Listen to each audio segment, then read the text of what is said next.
En la penumbra de los pasillos del palacio de Almeirim, una sombra camina sin rumbo. Sus pasos arrastran sedas enlutadas sobre losas frías, susurrando nombres que nadie más recuerda. María Manuela, Juan Manuel, Antonio, una letanía de niños que nacieron para morir. Sus manos aferran un rosario de perlas negras, pero cada cuenta es una tumba, cada oración un epitafio. Es enero de 1578. Catalina de Austria, reina de Portugal, camina sola por su reino de fantasmas. Sus ojos hundidos ya no reflejan luz, sino vacío. Dicen que el cuerpo no miente, y el suyo cuenta una historia que Europa prefiere callar, la de una mujer convertida en útero político, sacrificada en el altar de una pureza de sangre que se volvió veneno. Ya no es reina, ya no es madre, ya no es esposa, solo es el último eco de una dinastía que eligió la muerte sobre la mezcla. Su voz, un murmullo fantasmal, flota entre las columnas. Perdónenme, hijos míos, no pude daros vida que durara, porque hay mujeres que paren coronas y otras que paren ataúdes. Catalina parió ambos y ninguno la llenó. En 3 meses estará muerta. En 4, su nieto Sebastián perecerá sin descendencia en las arenas de Marruecos, cumpliendo la profecía que su útero estéril había escrito en sangre. Para entender cómo llegó hasta ahí, hay que volver a una época donde el amor era traición y el incesto, diplomacia. Catalina de Austria nació el 14 de enero de 1507 en Torquemada, Castilla, pero su cuna ya estaba marcada por el destino. Hija de Felipe el Hermoso y Juana la Loca, heredó la maldición Habsburgo. Ser pieza de ajedrez antes que persona, útero antes que mujer. Su infancia transcurrió entre Flandes y España, en cortes donde las niñas aprendían a caminar en línea recta y hablar en voz baja. No porque fuera elegante, sino porque las futuras esposas no necesitaban personalidad, solo fertilidad. La muerte de su padre, en 1506, había dejado a Catalina sin protector, pero con un precio político que crecía cada año. Su tía Margarita de Austria la educaba como quien entrena un instrumento. Una princesa no tiene preferencias, le repetía Margarita. Tiene deberes, y tu deber es dar herederos donde te envíen. Catalina escuchaba en silencio. Era una niña obediente, educada en latín y francés, pero también en la brutal verdad de su época. Las mujeres Habsburgo no se casaban por amor. Se casaban por cromosomas. A los 15 años ya sabía que su destino estaba sellado. Su hermano Carlos controlaba media Europa. Su hermana Isabel sería reina de Dinamarca. Y ella sería lo que la necesidad exigiera. La necesidad tenía nombre: Portugal. El reino lusitano era el aliado perfecto para acercar Francia. Su rey, Manuel I, buscaba nueva esposa Habsburgo para mantener la alianza. Pero Manuel tenía un heredero de sangre débil, Joan, de apenas 18 años, enfermizo y devoto hasta la neurastenia. Será una boda perfecta, anunció el embajador portugués. Unirá las casas más poderosas de Europa. Lo que no dijo es que también uniría tío y sobrina. Juan III de Portugal era hijo de Manuel I y María de Aragón, hermana de Catalina. La matemática del incesto era simple: una joven de 18 años casándose con su sobrino adolescente. Catalina recibió la noticia durante una misa. No gritó, no lloró, no protestó, solo bajó la cabeza y murmuró: «Será como Dios quiera». Pero Dios, al parecer, quería que los Habsburgos se destruyeran desde dentro, y Catalina sería el arma. El 5 de diciembre de 1525, Lisboa se vistió de gala para presenciar una farsa. Las campanas repicaban, las calles se cubrían de tapices, los balcones desbordaban de flores. Era una boda real, la unión de Portugal y el imperio. Pero en el palacio de Almeirim, una joven de 18 años se vestía de novia sintiendo que se preparaba para su entierro. Catalina se miró en el espejo veneciano de su alcoba. El vestido de brocado dorado la transformaba en estatua viviente, pero sus ojos reflejaban algo que ningún tejido podía ocultar: el reconocimiento de una condena. El novio la esperaba en la capilla. Juan III, de 19 años, rey de Portugal, desde hacía 2 años. Era un joven de complexión frágil, piel pálida y ojos hundidos que delataban noches de insomnio religioso. Su barba rala intentaba ocultar una mandíbula débil, herencia de generaciones de matrimonios consanguíneos. Cuando Catalina caminó hacia el altar, no vio un esposo. Vio un espejo grotesco de su propio destino. Otro Habsburgo enfermizo. Otra víctima del sistema que los había creado. João la miró con la cortesía de quien cumple un deber. Ella lo miró con la resignación de quien acepta una sentencia. «Acepto por esposa a Catalina de Austria», murmuró él con voz apenas audible. «Acepto por esposo a Juan de Portugal», respondió ella con la misma voz de muerte. No hubo beso nupcial. Solo una inclinación de cabezas, un intercambio de anillos y el comienzo de una tragedia que duraría décadas. La ceremonia fue suntuosa, pero la noche de bodas fue un calvario silencioso. En la alcoba real, decorada con sedas y oro, 2 adolescentes se enfrentaron a la intimidad como quien se enfrenta a una obligación militar. Juan temblaba más que ella. Catalina, educada en el silencio, se entregó como quien se entrega al verdugo. Su cuerpo ya no le pertenecía. Ahora pertenecía a Portugal, a la dinastía, al futuro que otros habían diseñado. Y en esa alcoba fría, mientras João la poseía con la torpeza de quien cumple un sacramento, Catalina entendió que acababa de dejar de ser mujer para convertirse en instrumento. El matrimonio no fue unión. Fue fusión de 2 soledades, 2 miedos, 2 víctimas del sistema que las había moldeado. Los médicos de la corte portuguesa llamaron bendición real a lo que le ocurría a Catalina. Era 1526, un año después de la boda, y la joven reina mostraba los primeros síntomas de embarazo. El reino entero suspiró con alivio. La alianza daría frutos.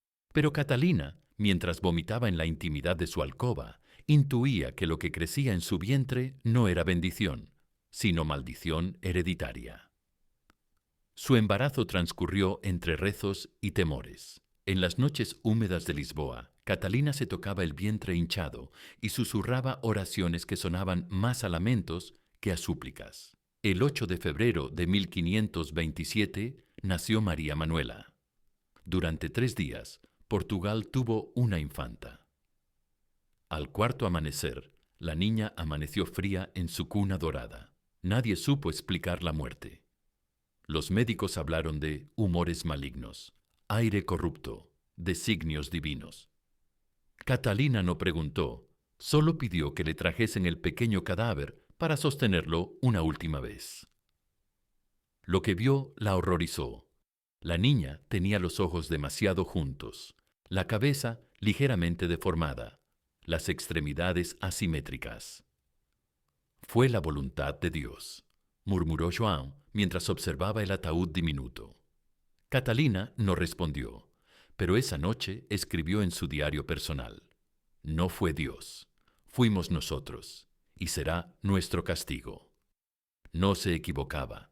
Los siguientes 15 años se convirtieron en un ciclo infernal de esperanza y muerte. 1528. Juan Manuel, que vivió 2 semanas. 1529. Beatriz, que no llegó a respirar. 1530. Un varón sin nombre que nació muerto. 1531. Antonio, que murió de fiebres a los 6 meses. 1533. Isabel, que sobrevivió 8 días. 1535. María, que falleció durante el parto. Cada embarazo era una montaña rusa emocional que terminaba en el mismo abismo. Su cuerpo se convirtió en cementerio dinástico, su útero en una fábrica de pequeños ataúdes. Los médicos comenzaron a murmurar, los nobles a especular, los súbditos a santiguarse. ¿Por qué la reina no podía dar herederos sanos? La verdad era más simple y más terrible. La consanguinidad había convertido su matrimonio en experimento genético, y el experimento estaba fallando. Mientras tanto, en las capillas del palacio de Almeirim se acumulaban las lápidas infantiles. Pequeñas placas de mármol con nombres grabados y fechas demasiado próximas. Catalina las visitaba cada día. Se arrodillaba frente a cada tumba y susurraba disculpas que nadie más podía escuchar. Perdónenme, hijos míos, no supe daros la vida que merecíais. Su cuerpo, que había comenzado fuerte y joven, empezaba a mostrar los estragos de tanto parir para la muerte. Su rostro se hundía, su cabello perdía brillo, sus manos temblaban. A los 30 años parecía una anciana. En 1537, cuando Catalina cumplió 30 años, algo cambió en ella. La transformación de la esperanza en resignación, del dolor en entumecimiento. Había enterrado 7 hijos en 10 años de matrimonio. Esa primavera recibió la noticia que habría debido alegrarla. Estaba embarazada otra vez. Pero al escuchar las palabras del médico real, Catalina no sonrió. Solo asintió con la misma expresión con que había recibido las noticias de muerte anteriores. «Será como Dios quiera», murmuró. Pero ya no creía en Dios. Este embarazo fue diferente. Catalina se negó a preparar cuna, se negó a elegir nombres, se negó a recibir felicitaciones. Cuando las damas de corte le hablaban del futuro heredero, ella las miraba con ojos vacíos y respondía, «Ya veremos si nace para vivir o para morir». El 23 de junio de 1537 nació Juan Manuel, el segundo de ese nombre. Era un niño aparentemente sano, de buen color, que lloró con fuerza al nacer. Las campanas de Lisboa repicaron durante 3 días. Catalina lo sostuvo en brazos y solo vio otro condenado. «No te encariñes demasiado conmigo», le susurró al oído. «Puede que no me tengas mucho tiempo». Tenía razón. El niño murió a los 2 meses, víctima de convulsiones. Cuando le comunicaron la noticia, Catalina no lloró, solo pidió que prepararan otro pequeño ataúd. Esa muerte la quebró definitivamente, pero no hacia el dolor, sino hacia la indiferencia. Catalina desarrolló una coraza emocional que la protegía de la esperanza. En 1539 volvió a embarazarse. En 1540, otra muerte neonatal. En 1541, un aborto espontáneo. En 1543, gemelos que nacieron unidos y murieron al primer suspiro. Los médicos comenzaron a susurrar que la reina era estéril por maldición divina. Los nobles especularon sobre la posibilidad de anular el matrimonio. Pero João se negó a considerar cualquier alternativa. No por amor hacia su esposa, sino porque hacerlo significaría admitir que el sistema que los había unido era defectuoso. Durante esos años, Catalina desarrolló rituales extraños que alarmaban a la corte. Visitaba las tumbas cada amanecer. Les hablaba como si estuvieran vivos. Bordaba ropitas que nunca se usarían. Su locura era silenciosa, elegante, decorosa. No gritaba ni se descomponía en público. Solo se deslizaba por la vida como un fantasma que había olvidado que estaba muerto. Y mientras tanto, Portugal esperaba un heredero que nunca llegaba, una sucesión que se desvanecía y un futuro que se construía sobre tumbas infantiles. En 1557, Juan III murió tras una larga agonía. El rey que había buscado desesperadamente un heredero sano, murió sin conseguirlo, dejando el trono a su nieto Sebastián, un niño de 3 años. Catalina, a los 50 años, se convirtió en regente de Portugal. La mujer que había fracasado como madre, ahora debía gobernar un reino en nombre de un niño que llevaba en sus venas la misma sangre maldita. La ironía era perfecta y cruel. Durante 30 años había sido juzgada por su incapacidad de dar herederos sanos. Ahora se le entregaba el poder absoluto sobre un reino que se tambaleaba precisamente por esa carencia de sucesión sólida. Pero algo extraordinario ocurrió. La misma mujer que había sido considerada un fracaso, como esposa demostró ser una regente competente. Reorganizó las finanzas del reino, negoció tratados comerciales, modernizó la administración colonial y mantuvo a raya las ambiciones españolas durante 6 años. Pero su éxito político no llenó el vacío emocional. En privado, Catalina seguía siendo la madre enlutada que hablaba con fantasmas. Sus noches transcurrían en los pasillos de palacio, caminando entre las sombras y susurrando nombres de hijos muertos. Desarrolló la costumbre de cenar sola, pero poniendo platos para los niños que había perdido. Hablaba con ellos durante las comidas, les contaba sobre los asuntos del reino, les pedía consejos sobre decisiones políticas. María Manuela susurraba, dirigiéndose a una silla vacía. ¿Crees que debo firmar el tratado con Francia?